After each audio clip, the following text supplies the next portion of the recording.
এর ব্যাখ্যায় একটা ঘটনা বলতে চাই আমি আমার জীবন থেকে। বলা যাবে নাকি যাবে না? আপনারা আমাকে ফেসবুকে আগে দেখেছেন নাকি কখনো? মানে আপনার সব আমাকে চেনেন নাকি? আমার যে একবার গাড়ি অ্যাক্সিডেন্ট হয়েছিল, এটা কি আপনারা দেখছেন কেউ কেউ? আচ্ছা, মাশাআল্লাহ, হাত নামান। এটা 2024 সালের জানুয়ারি মাসের কথা। আমার প্রোগ্রাম ছিল, এটা আমি বানায়ও বলছি না, টাইম পাস করার জন্য বলছি না, আমি জাস্ট বোঝাবো কষ্ট আছে যেখানে স্বস্তিও আছে। আরে ডায়লগটা দেন না, কষ্ট আছে যেখানে স্বস্তি আছে। আমি প্রোগ্রাম করে কুমিল্লার দিকে আসছি, চাঁদপুরে আমার প্রোগ্রাম ছিল। গাড়িটা যমুনা ফিউচার পার্কের পাশে যে ব্র্যান্ড নিউ শোরুমগুলো আছে না, ওই পাশে ডান দিকে ঢুকে যে গাড়িটা কিনেছি জানুয়ারি মাসের 1 তারিখে। তো কিনেছি, আসলে দামি গাড়ি, মোটামুটি অনেক দাম ছিল ওই সময়। মার্কেট প্রাইস মেবি 55 লাখ ছিল। এটা শো অফ না, আপনি একটু পরে বুঝবেন যে আমি আসলে কি বলতে চাই আপনাকে। তো গাড়িটা কিনে খুব শখের গাড়ি, মাশাআল্লাহ, খুবই সার্ভিস ভালো অ্যান্ড লুকিং জাস্ট ওয়াও, দেখতেও সুন্দর। তো চাঁদপুর থেকে আমার প্রোগ্রাম, আমি আসবো কুমিল্লাতে, এসে ঘুমাবো। তো দেখবেন যে গ্রামের যে রাস্তাগুলো হয়, তিরিং বিরিং রাস্তা, একবার ডানে, ডানে গিয়ে আবার বামে, বামে গিয়ে আবার ডানে। তা আমার ড্রাইভার সাহেবের এমন আবেগ কাজ করেছে, গ্রামের রাস্তায় গাড়ি তুলেছে 80-তে। তো আবেগের জন্য কি হয়েছে, রাস্তা ভেজা, বৃষ্টি হয়েছে। তো দেখেন, look at my right hand, ডান হাত দেখেন, গাড়ি যাচ্ছে এমনে সোজা, বোঝা যায়? ও ভাই কতক্ষণ বোঝা যায়? সোজা যাচ্ছে গাড়ি, তো রাইটে টার্ন নেওয়া লাগবে, ওটা ডান দিকে যাওয়া লাগবে। গাড়ি কিন্তু আছে 80-তে, আর রাস্তা পুরোটা ভিজা আর কাদা। তো আমার ড্রাইভার সাহেবের ওই যে আবেগ কাজ করেছে, বিবেক কাজ করে নাই। 80-তে গাড়ি আছে, তো এই দেখেন, ঠাস করে ইউটার্ন নেওয়ার জন্য গাড়িটা এমনে ঘুরাইছে। গাড়িটা ডান দিকে না গিয়ে সোজা খাদে চলে গিয়েছে। আর খাদে গেছে কেমনে আমি বুঝাই বলি। একবার এমনে উল্টাইছে, আবার উল্টাইছে, আবার উল্টাইছে। থার্ড টাইম আমি বুঝলাম আমি জমিনের পানিতে পড়লাম। আমি তো অলরেডি কালেমা পড়ে ফেলেছি, তখন খুব সিরিয়াস ছিলাম। আসলে সবাই কালেমা পড়েছে, আমরা যারা ছিলাম সবাই মোটামুটি কালেমা পড়ে ফেলেছি। তো গাড়ি যখন নিচে পড়ে গেল, আমি দেখতে পাচ্ছি ভেতর থেকে পানি উঠছে, গাড়ির ভেতরে পানি অলরেডি উঠে গেছে। আমার সামনে যিনি ছিলেন, এক গ্লাসে বাড়ি দিয়েছে, এক বাড়িতে গ্লাস ভেঙে গেছে, ও জানলা দিয়ে লাফ দিয়েছে পানির ভেতরে, ওখানে নেমে গেছে ওখানে। আর আমরা ছিলাম 7 জন। গাড়ির এমন জোরে আওয়াজ হয়েছে কুমিল্লাতে, অনেক এলাকার লোক ওখানে চলে আসছে, আশেপাশে সবাই চলে আসছে, কি হলো রে, কে এখানে, বেঁচে আছে কিনা মরে গেল, সবাই দেখতে চলে আসছে। কোনো মতে আমাকে গাড়ির থেকে বের করা হলো। আমি পানির থেকে উপরে উঠলাম। যখন উপরে উঠেছি, গাড়ির দিকে আমি তাকাই, দেখলাম যে মাশাআল্লাহ আমার গাড়ির সামনের দিকে গ্লাস ভেঙে গেছে, ডান দিকে আমার জানালা নাই, নিচে আমার সিট নাই, উপরে আমার ছাদ নাই, গাড়িই নাই, গাড়িই নাই। তো মনটা এত খারাপ লাগলো, ইস রে, কেবল ব্র্যান্ড নিউ গাড়িটা কিনলাম শোরুম থেকে, 7 দিন হলো না, এত কষ্টের টাকা জমিয়ে কিনলাম, শেষ হয়ে গেল। কষ্ট, স্বস্তি কোথায়? এক জায়গায় স্বস্তি আছে যে ইস রে, আরে গাড়ি গেছে যাক না, যেখানে আমার বাঁচার কথা নয়, এখানে আমার চুল পরিমাণ কোনো আঘাত আমার গায়ে লাগে নাই। আল্লাহকে বললাম, আল্লাহ গাড়ি যাক, আমি তো বেঁচে আছি, আমার ঠ্যাং তো ভাঙে নাই, আমার হাত তো ভাগে নাই, এটাই কথা। বেঁচে থাকলে একদিন এই সব গাড়ি নয়, একদিন BMW কিনতে পারবো, ঠিক কিনা বলে? আল্লাহ বলছে, বান্দা কষ্টের পরে সুখ নয়, কষ্ট আছে যেখানে স্বস্তি আছে সেখানে। আচ্ছা, একজন মা যখন গর্ভবতী হয়, পেটের ভেতরে একটা যন্ত্রণা, বলেন তো গাজীপুরের ভাইয়েরা আছে না নাই? আহা, কি যে কষ্ট হয় মায়ের, একমাত্র মাই জানে। বাট মায়ের মাথায় একটা চিন্তা স্বস্তির থাকে যে যত কষ্টই আমার হোক, আমি তো মা ডাকটা শুনবো, আমার সন্তান যখন আমাকে মা ডাক দিবে, সমস্ত কষ্ট আমি এক মুহূর্তেই ভুলে যাব, ঠিক কিনা বলে? আল্লাহ বলছে, বান্দা কষ্টের পরে সুখ নয়, কষ্টের সাথেই রয়েছে স্বস্তি। তবে এই বার্তা সেই মানুষ বুঝবে যার মাঝে আছে 2টা গুণ। সবাই 2 হাত তোলেন, এই যে 2 আঙ্গুল, সবাই আমাকে দেখাবেন। কষ্টের সাথেই আছে স্বস্তি। এটা আমল করতে কয়টা গুণ লাগবে? আপনাদের সকলের শোনার মন আছে তো ইনশাআল্লাহ? হাত নামান, সবাই একটা তাকবীর দেন। নারায়ে তাকবীর। 12টা বেজে গেছে, অলরেডি ওয়াজ 1 ঘন্টা হয়ে গেছে। আরো 10 থেকে 15 মিনিট সময় আমাকে দেওয়া যাবে না ইনশাআল্লাহ? ইনশাআল্লাহ আওয়াজ তো বলছে না, বলেন সবাই ইনশাআল্লাহ। 1 নাম্বার গুণের নাম হচ্ছে ধৈর্য। বলেন সবাই 1 নাম্বার গুণের নাম কি? ধৈর্য। আমি একটা কথা সবাইকে জিজ্ঞেস করতে চাই, যদি আমার ভুল হয় আপনারা আমাকে ধরিয়ে দিবেন। সাররাবাদ আমি আমার জায়গা থেকে বলছি, আমার সামনে যতগুলো যুবক এখানে এসেছে, এটা আমার আন্তরিকতার বিশ্বাস, এখানে 90% বেশি যুবক ভাইরা আমরা সবাই মধ্যবিত্ত পরিবারের সন্তান এই মাহফিলে এসেছে। আমি আমার একটা ওয়াজে বলেছিলাম যে মধ্যবিত্ত পরিবারের সন্তান মানেই হচ্ছে এক একটা ব্র্যান্ড। কেন ব্র্যান্ড? সাইকেল দিবেন আমাদেরকে চলবে, বাইক দিবেন চলবে, কার দিবেন চলবে, বলবেন যে কার দিব না, বাইক দিব না, হেঁটে হেঁটে এসো তাও আমার চলবে, কারণ আমি মধ্যবিত্ত পরিবারের সন্তান, ঠিক কিনা? আপনি আমাকে ভাত দিবেন, ডাউল দিবেন, তাও আমার চলবে। আপনি আমাকে ভাত দিবেন, আলু ভর্তা দিবেন, তাও আমার চলবে। আপনি আমাকে ভাত দিবেন, গোস্ত দিবেন, তাও আমার চলবে। আপনি আমাকে 1 প্লেট ভাত দিবেন, আর কিছুই দিবেন না, 1 গ্লাস পানি দিবেন, 1টা মরিচ দিবেন, আমার পান্তা ভাত হলেও চলবে। আপনি বালিশ দিবেন, ঘুমাবো, বালিশ দিবেন না, তাও ঘুমাবো। খাট দিবেন, ঘুমাবো, খাট দিবেন না, তাও ঘুমাবো। কারণ হলো আমি বড় ঘরের খেয়ে পড়ে বড় হওয়া ব্রয়লার মুরগি না, আমি মধ্যবিত্ত পরিবারের সন্তান। আমি যেমন আরাম করতে পারি, তেমন আমি মাথার ঘাম পায়ে ফেলে কঠোর পরিশ্রম করতে পারি, ঠিক কিনা বলেন? আল্লাহ বলছে কি দেখেন, ইন্নামা ইউওয়াফাস সাবিরুনা আজরাহুম বিগাইরি হিসাব। কিয়ামতের দিন মানুষের মাঝে 2টা দল হবে, ফারিকুম ফিল জান্নাহ ওয়া ফারিকুম ফিস সাঈর। One group will enter in the paradise and another group will enter in the hellfire. এক দল যাবে জান্নাতে, আরেক দল যাবে জাহান্নামে। জান্নাতের কাতার হবে ডান দিকে। গাজীপুরের ভাইরা, জান্নাতের কাতার কি বাম দিকে না ডান দিকে? আল্লাহ বলবে, এই আব্দুর রহমান বের হও, এই আব্দুল্লাহ বের হও, এই আব্দুর রহিম গেট আউট, বের হও, এই কাতার থেকে বাহিরে আসো। আল্লাহ কেন বের হব? আমরা কি জান্নাত পাবো না? আল্লাহ আল্লাহ বলবে, বান্দা জান্নাত তো পাবা, তবে একটা বিশেষ অফার আছে তোমার জন্য। কেন, কি অফার?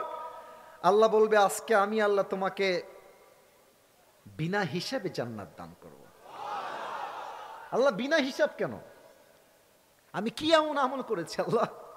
আল্লাহ বলে, বান্দা ওই যে তুমি দুনিয়ার বুকে গরিব ঘরের ছেলে ছিলে, মধ্যবিত্ত পরিবারের ছেলে ছিলে, এত কষ্ট তোমার হৃদয়ে চাপা ছিল, বাট কেউ যখন তোমাকে বলতো ভাই তুমি কেমন আছো, তুমি সব ভুলে বলতা ভাই আলহামদুলিল্লাহ, আল্লাহ অনেক ভালো রেখেছে, তুমি ধৈর্যশীল ছিলা। ইন্নামা ইউওয়াফাস সাবিরুনা আজরাহুম বিগাইরি হিসাব।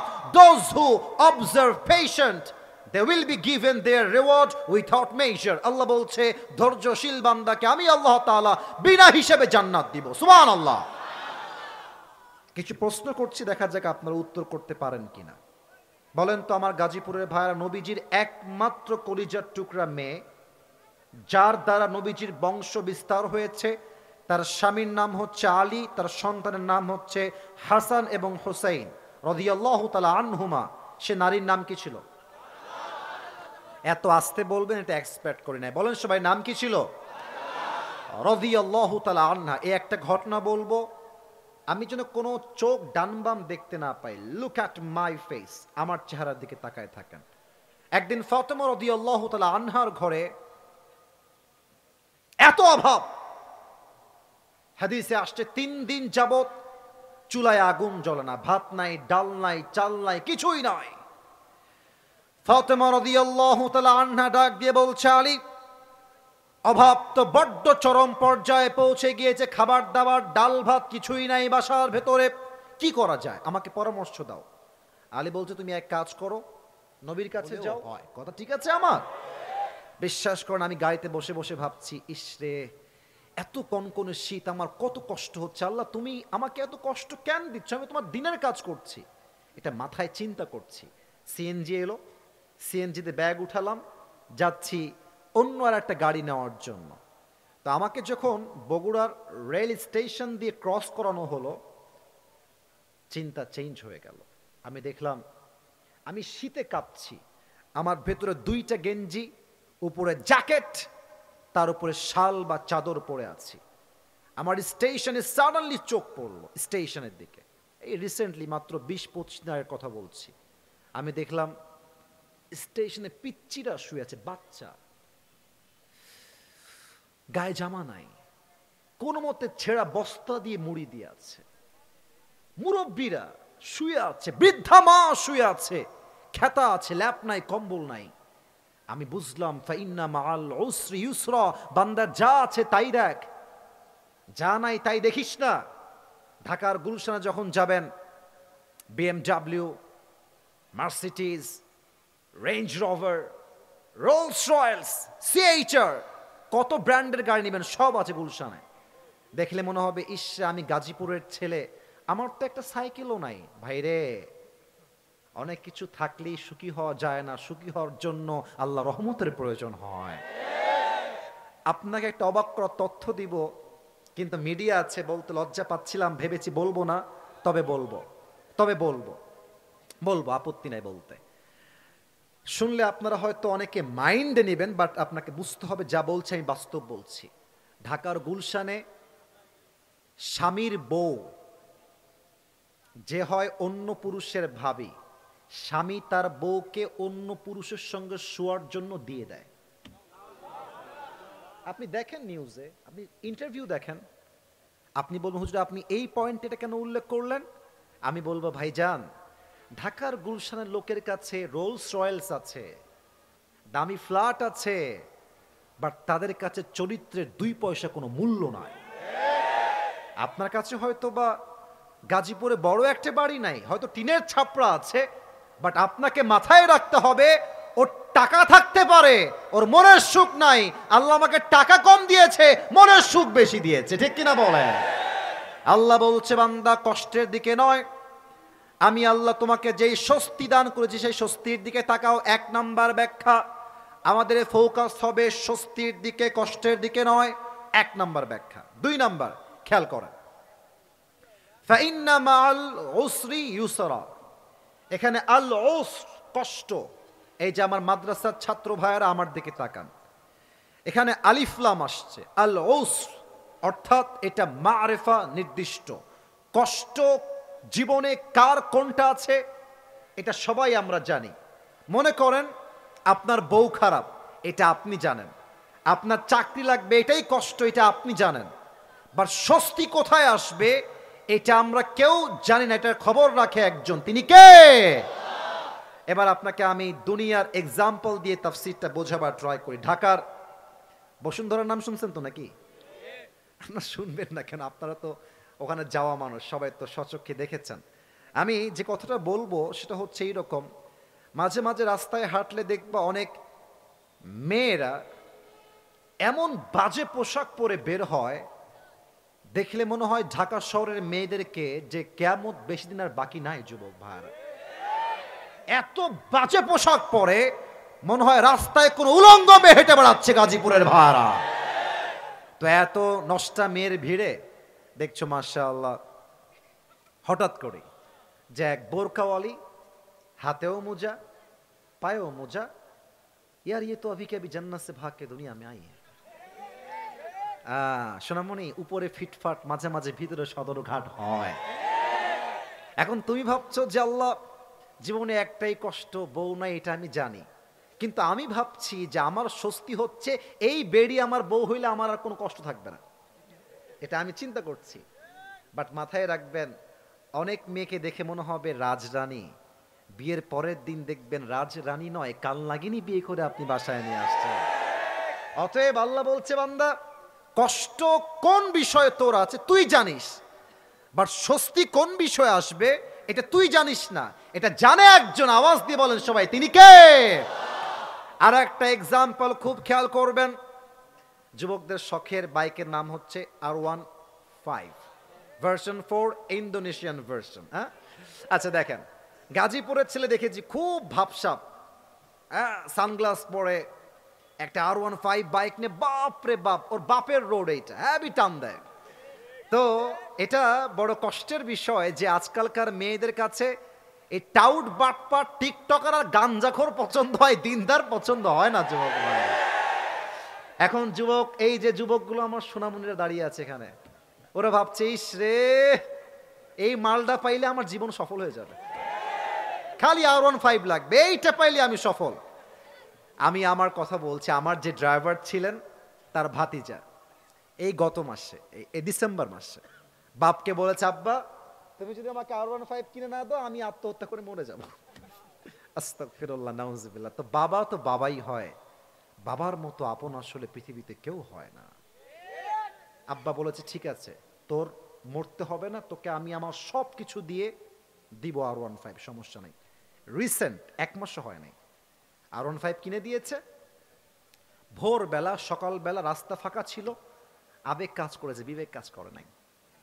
গাড়ি তুলেছে 120-এ 30-এ, তো ঠাস করে রাস্তা দিয়ে একটা গাড়ি চলে আসছে মাঝখানের সামনে দিয়ে, আর এটাকে কন্ট্রোল করতে পারে নাই, সোজা গিয়ে খাম্বার সঙ্গে মেরে দিয়েছে, জায়গায় স্পট ডেথ, জায়গায় শেষ। আল্লাহ বলছে, বান্দা তুই ভাবছিস R15 পেলেই সুখ, তুই ভাবছিস ঢাকার গুলশানে ফ্ল্যাট কিনতে পারলেই সুখ, তুই ভাবছিস ব্র্যান্ডের কাপড় পরলেই সুখ, তুই ভাবছিস অমুক কোম্পানিতে চাকরি পেলেই সুখ। না না, তোর সুখের খবর তুই জানিস না, তোর স্বস্তি আসবে কোথায় এটা একমাত্র খবর রাখে একজন, তিনি কে? কথা কি বোঝা যায়? আমার তাফসীরের কথাগুলো কি বোঝা যায়? যায় যায় যায়। তাহলে এটা কয় নাম্বার পয়েন্ট গেল? এই ভাইরা জোরে কোন সবাই কয়? 3 নাম্বার পয়েন্ট আরো বড় মারাত্মক, একটু খেয়াল করবেন। ফা ইন্না মাআল উসরি ইউসরা, ইন্না মাআল উসরি ইউসরা, দুইটা আয়াতের শুরুতে একটা হরফ আছে, এটা হচ্ছে ইন্না। সবার থেকে জানতে চাই এই হরফটার নাম কি? এই যে আমার কওমি ছাত্র ভাইরা যারা আছেন, they know this very well, তারা আমার চাইতে আরো ভালো জানে। এটা হচ্ছে হুরুফে মুশাব্বাহা বিল ফিআল। যখন ইন্না কোনো বাক্যের শুরুতে আসে, বাক্যের মাঝে যেই সন্দেহ থাকে সেই সন্দেহ সব দূর করে দেয়। অনেক যুবক মনে মনে ভাবে যে বয়স তো 25 হয়ে গেল, বিয়ে কি শালা হবেই না আমার, আহা। হ্যাঁ, এরকম আছে, বিয়ে কি হবেই না, আহা, আমি কি আজীবন সিঙ্গেল মরবো, এটা আমিও ভাবতাম। তো আল্লাহ বলছে, বান্দা যতই টেনশন করিস না, ফা ইন্না মাআল উসরি ইউসরা, নিশ্চিত তোর সমস্ত হতাশা দূর করবে একজন, তিনি কে? ফা ইন্না, নিশ্চিত কষ্ট দূর হবে। 4 নাম্বার ব্যাখ্যা, শেষ ব্যাখ্যা আমার, আল্লাহ রাব্বুল আলামিন বলছে ফা ইন্না মাআল উসরি ইউসরা, এখানে তরজমা হবে কষ্টের সাথেই আছে সুখ। আমরা তরজমা মাঝে মাঝে করি কষ্টের পরেই সুখ, এটা ভুল তরজমা, এই তরজমা করা যাবে না। কারণ কি, খেয়াল করা, যদি কষ্টের পরেই সুখ তরজমা হতো তাহলে আল্লাহ বলতেন ফা ইন্না বা'দাল উসরি ইউসরা, কিন্তু কষ্টের পরেই সুখ নয়, কষ্টের সাথেই স্বস্তি। আল্লাহ বলছে ফা ইন্না মা'আল উসরি ইউসরা,